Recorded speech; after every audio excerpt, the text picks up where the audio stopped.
Log4Shell was a vulnerability that set the internet on fire. So what's a vulnerability? And how come Log4Shell made all this noise?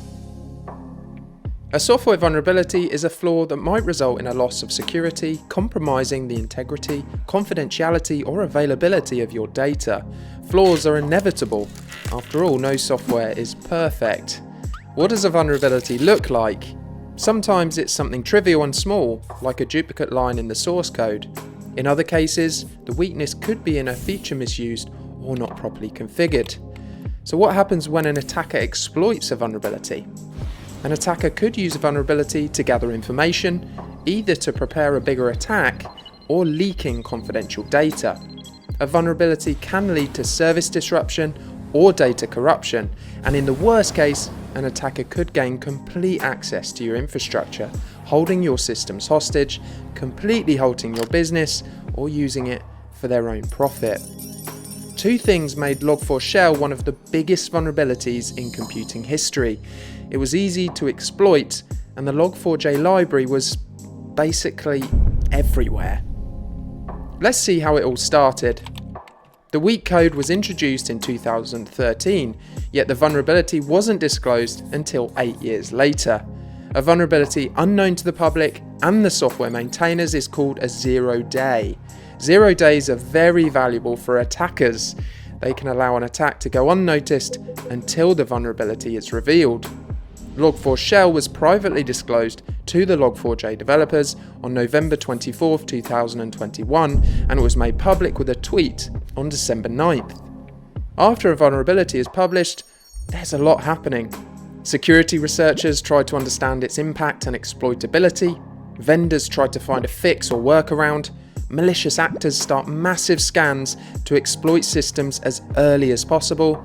Companies rush to assess if their systems are vulnerable, and if it's something really critical, like Log4Shell, even governments get involved.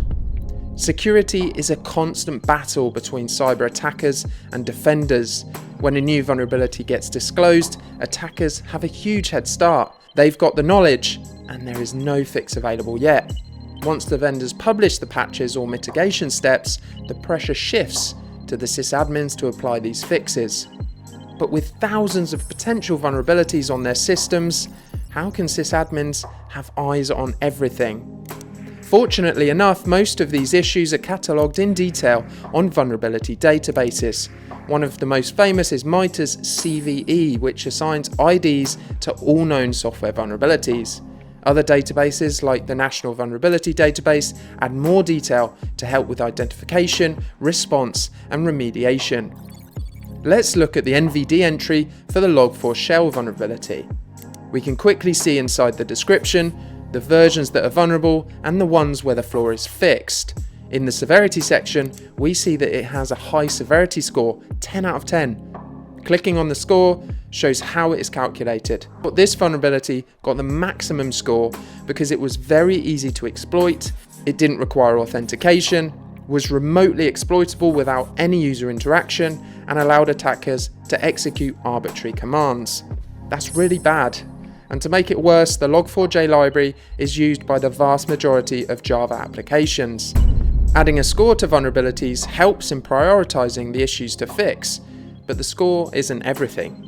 A good security report should also consider if the vulnerability is exploitable, if it is in a critical area of your company, and how you use the weak components. So how do you defend yourself from these vulnerabilities?